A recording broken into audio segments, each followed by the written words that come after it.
اهلا بكم في قناة حلو حادي مع مريم. حبايب قلبي في كل مكان، وحشتوني كتير جدا جدا من الفيديوهات اللي فاتت، فقلت النهاردة اصور معاكم فيديو بعيد عن الطبخ تماما.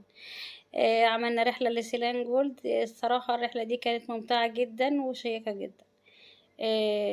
هي طلعت فوق الروعة، مع ان هي في مكان كده في الارياف، بس هي الصراحة تحفة.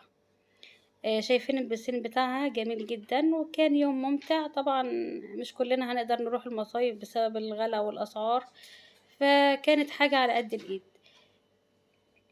فقلت اصور معاكم الفيديو الجميل ده، فاللي يحب يروح يستمتع بيوم كده في وسط الاسبوع او في الاجازة ويبسط الاولاد، تبقى حاجة جميلة جدا واسمها على قد ايدينا. انا هصور لكم بس الاماكن بتاعتها عاملة ازاي كده مبدئيا، وهوريكم البسين بتاعها شايفين كبير قد ايه.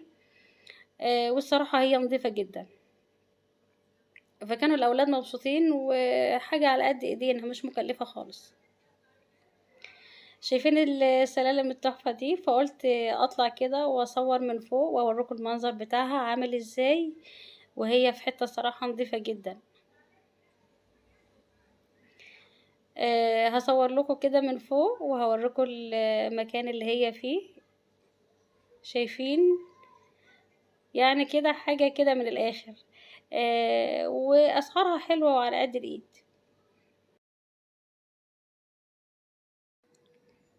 يلا تعالوا نعيش مع بعض اليوم الجميل ده، وهنشوف هنقضي ازاي.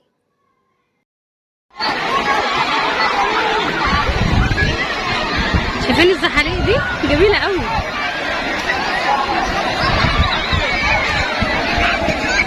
ده المكان اللي هي حوالينها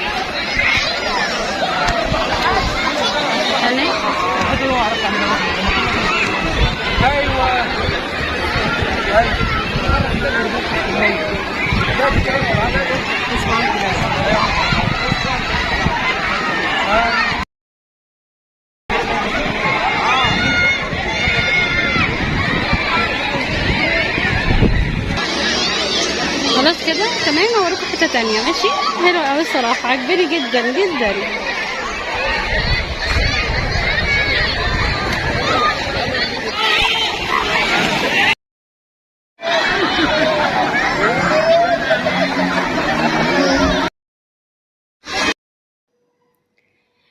شايفين الزحاليق دي كانت ممتعة جدا، خاصة ان انت بتنزلي في المية على طول يعني من الاخر كده حلوة اوي الصراحة.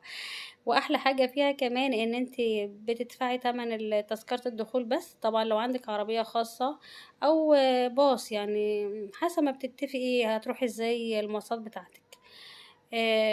وبعد كده يعني بتبقى انت حرة، عايزة تجيبي وجباتك معاكي. في اماكن طبعا بتفرض عليكي ان انت تاخدي وجبات وكده، لكن دي لا، رخيصة جدا وحلوة، وكمان بتدخلي اللي انت عايزاه. الاكل اللي انت عايزاه بتدخلي بيه، مش بيمنعوا خالص. حبايب قلبي، انا نسيت اقول لكم ان سيلان جولد دي بالفيوم.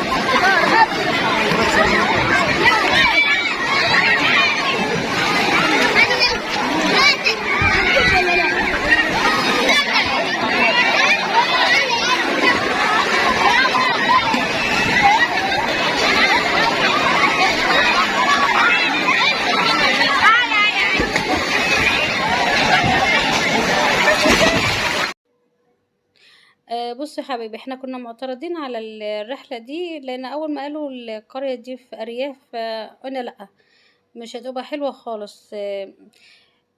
فالصراحة لما رحناها وكده لقينا ان هي ممتعة جدا وجميلة. فعايزة اقول لكم بس ان احنا ما نحكمش على حاجة من بعيد، يعني نشوف الاول وبعد كده نحكم. فاحنا حكمنا عليها صراحة من اول ما قالوا يعني ان هي في ارياف وكده، فكنا رافضين تماما.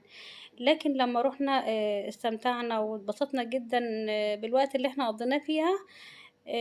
فعايزه اقول لكم جربوا، يعني ما ترفضوش على طول، لان جايز تكون حاجه حلوه وانتي رفضتيها. ده الشلال اللي هو كان العيال بتنط منه في الميه برضو. الصراحه هي فيها حاجات حلوه قوي، يعني انا مش مصدقه ان دي في ارياف.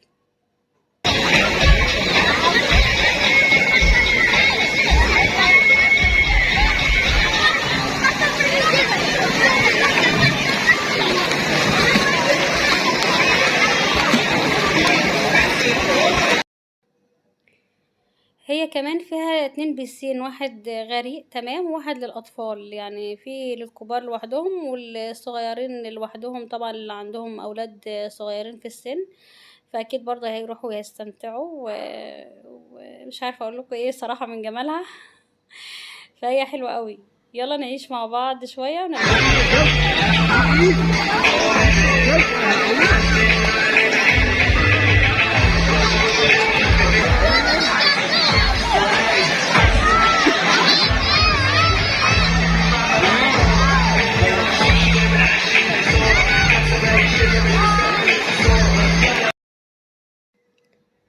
بصوا بقى يا حبايب قلبي، انا هنا طلعت فوق الزحاليق، حلوه الزحاليق دي صح؟ عشان اجيب لكم المكان كده كله من فوق، واجيب لكم برضو كمان الشلال. كده خلاص كنا وصلنا لحد الساعه 6:30. كله طبعا طلع من البسين، علشان كده خلاص محدش بيقعد بعد كده.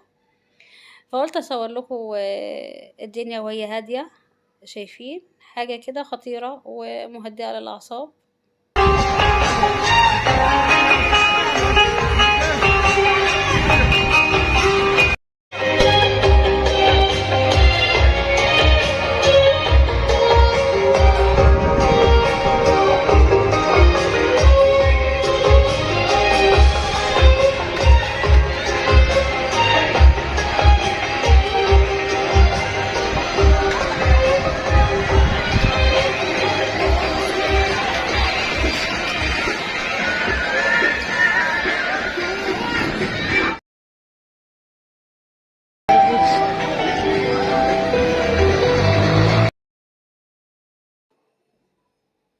احنا كده خلاص وصلنا لاخر اليوم. طبعا بعد ما الاولاد بيطلعوا من البيسين بيدوروا على اكل بعد يوم ممتع جدا. طبعا فضلوا في المية وما كلوش طول اليوم، فكانوا جعانين جدا. الدنيا هديت وزي الفل اهي، فانا قلت اصور لكم.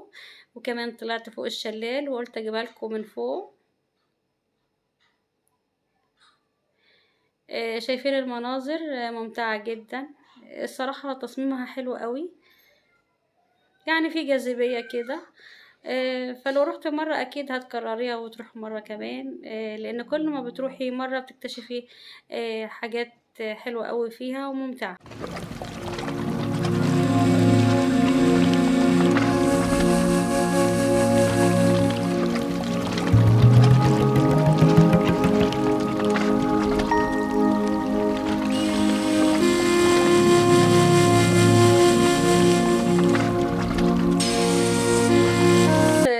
بدأنا ندخل بالليل، وبدأت الأنوار تنور. شايفين السفينة الجميلة دي؟ صراحة شكلها تحفة جدا، عجبتني قوي. وكمان هنا في شلال. طبعا المنظر جميل قوي قوي قوي. شايفين ده منظرها طبعا بعد ما كل الأنوار اشتغلت.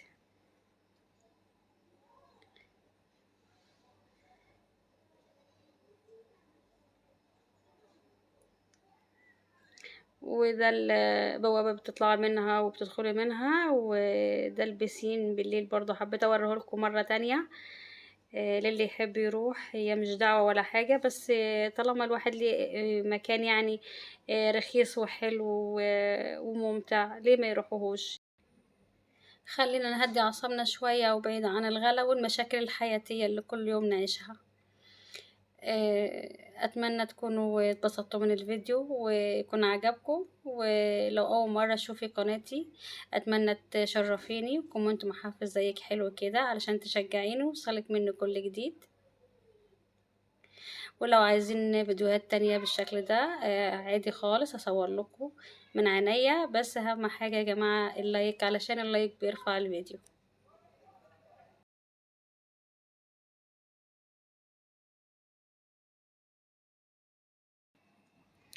وكمان هنا فيها قاعة أفراح جميلة جدا، والمكان قدامها واسع وفيها كراسي شيك قوي، بيقعدوا فيها طبعا معازيم الفرح، أو ممكن يقعدوا فيها مثلا كنادي بالليل برضو بتبقى ممتعة.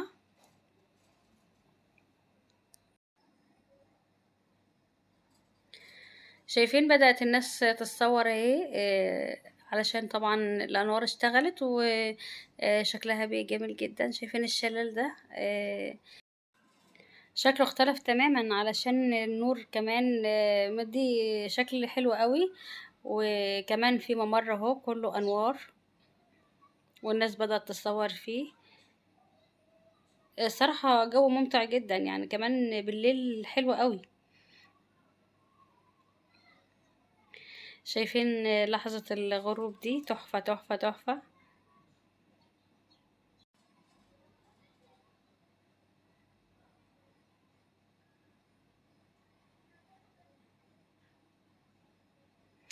وهنا كمان فيها برضو ملاهي، يلا ندخل ونشوف اللي جواها.